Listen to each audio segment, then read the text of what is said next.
Benno Bokk Yaakaar ya fa teewoon président Macky Sall it ay digle xare yam leen fa baaxee laas ne Macky Sall xabtal na ay ñoñom ci samedi ji ba mu leen di dalal ñeenti waxtu ci ngoon ba 1h du matin yéene kaay bi ne ci ndaje mu lal woon ci jàmbale nag ndax président wadeew fa génn ak tayel wala njaaxle jëm ci résultat yi ñu génn ci élection législative yi déglu na mbooleem juróom-ñett fukki député ya fa teewoon ñoom ñëpp feddaliko seen kóllëre moom président Macky Sall waaye jaajëfal seen tête de liste coalition soxna Aminata Touré ci liggéey bu rafet bi président Sall laas ne ci lu wuuteeg li ñenn ñi jàpp dafa gis ne Benno Bokk Yaakaar ñàkkul wot ak kóolute askan wi fan ñàkkee rek mooy fa seeni ñoñ doon wujjeeka xëccoo jaawale mbir yi foog ne investiture la ca moo ne ëllëgu nguur gi nga xamante ni mooy seen nguur moo nekkoon enjeu xëccoo bi xaw tuut mu jural leen sax musiba waaye moom président nee na dina ci def jàngat yi war jubanti lépp lu jëm ci bureau assemblée nationale it ak na muy tëddee les échos ne Macky Sall jot na carte blanche bu ay député maanaam ci gàttal ne nañ ko doxalal yaay tànn ngir poste yi gouvernement bu bees bi ñenn ñi xaarit le quotidien moom ne ci ëllëgu installation assemblée nationale bu bees bi lañu koy taxawal boobee gouvernement assemblée nationale nag ak la fa mën a doxal ci dudul ànd ak benn gàllankoor liggéeyu 14e législature bi mooy nguur gi xam ne léegi am na lu ko lënkale ak opposition bi docteur El Hadji Oumar Diop bu université Cheikh Anta Diop bu Ndakaaru moo ni waxee ci Sud Quotidien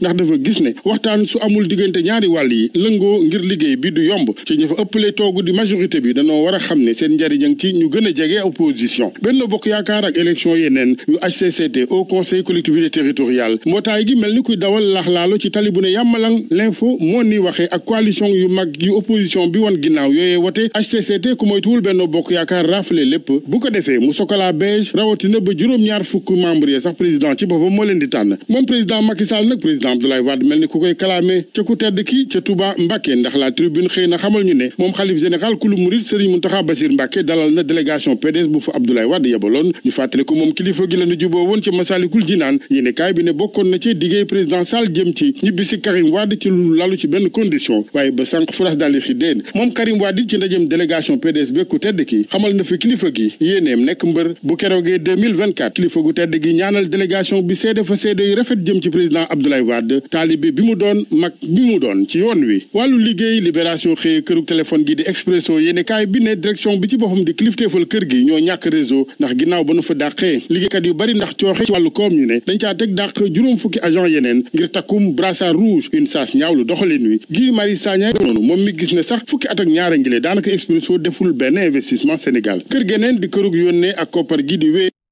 koppar ci ayu bés bii li waraloon taxaw gi di pause bi amoon ci yónnee géeg jotin wi mooy campagne électorale bi ñeel palok député yëfi woon mbiri koppar ci yéenekaay yi ba tey ak sunu lamb mi xëye bilan financier bu CNG bi ci wàllu lamb saison 2020-2022 téeméer ak juróom-ñaar fukki millions yu dugg seeni kees ñoom CNG bi téeméer ak juróom fukk juróom-ñaari millions yu ñu ca dépensé fukk ak ñaar yu ca des ca biir kees yooyee ñu jeexale yéenekaay yi ak tiis ñeel groupe Futurs Médias ak journaliste bii di Jean-Pierre Mané nekkoon journaliste ci observateur génn àddina ay naata ngoom ci yéenekaay bi naan ko aje Direct News it naka noonu tàggee ko moom Jean-Pierre Mané ñu koy jaale presse bu Sénégal yëpp GFM ak njabootuk boppam rawatina observateur gëmu nekkoon ak njiit la Njaga Njaay seen parfum yu neex yi di Saphir gamme Clarissime